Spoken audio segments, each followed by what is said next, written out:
Clarkson's farm, Prime, normally a jolly romp through the travails of what to do with a 1,000-acre hobby farm, had a shock in store for fans this week, about much-loved farmhand Gerald. It was a bolt from the blue Cotswold skies. It's bizarre how attached you can become to someone off a TV show. Such is the nature of reality TV. But this seemed different, especially for Jeremy Clarkson, who wouldn't have a show without his trio of straight men, Kaleb, Charlie, and Gerald. They bring such character and laughter to the series. Clarkson's announcement was genuine and heartfelt. This can be difficult for one so used to living life with a devil-may-care attitude. It was an extraordinary moment at the end of episode 1 of season 3. Clarkson, sitting in tractor, was undoubtedly shocked, turning slightly to the camera, to make the announcement to the audience, with some disbelief. It was already an emotional episode. Earlier, one of their favorite cows, Pepper, was sent to the place whose name we dare not utter, the abattoir.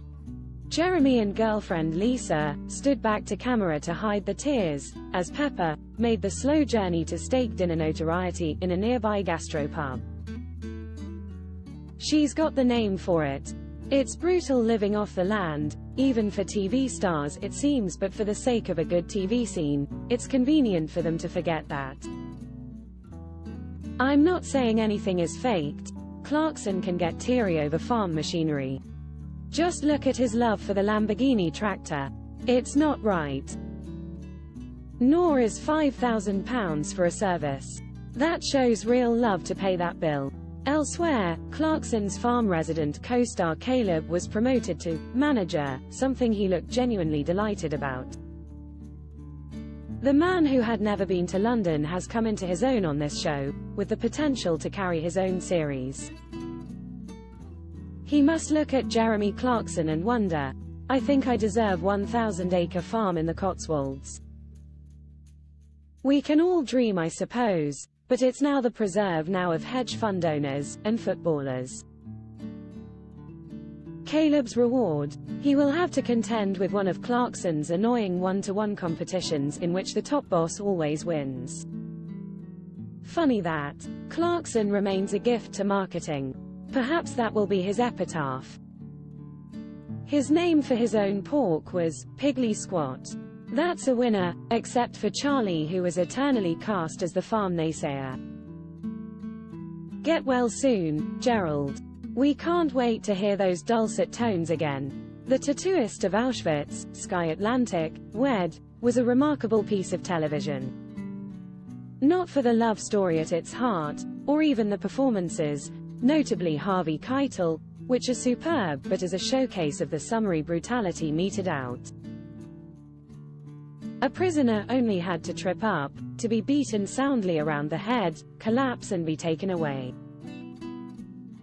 The drama was also a timely reminder not only of the appalling conditions in which Jews were transported, but also the chilling scale of the camp. How could such a thing be conceived by a fellow human being? Finally, how did writer Heather Morris remember the story without a single note? It's unforgettable.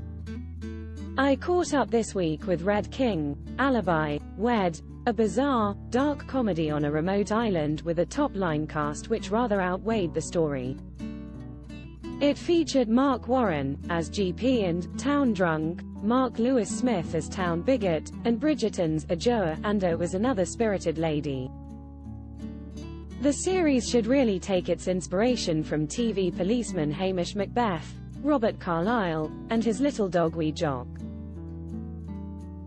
Drop the macabre masks and do nice stories about missing pets, and you've got a hit.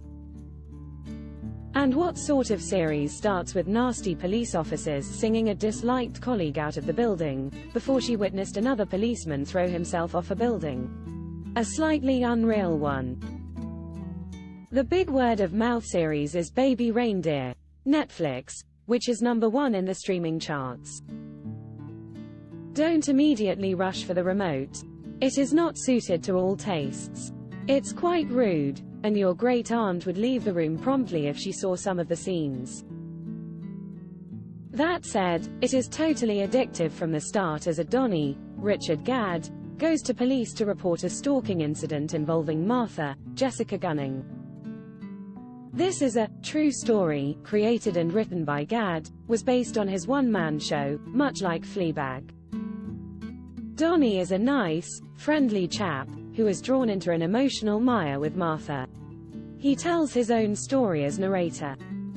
He's completely honest about his indifferent success as a stand-up comedian, with many audiences sitting there grim-faced, and they don't know the half of it.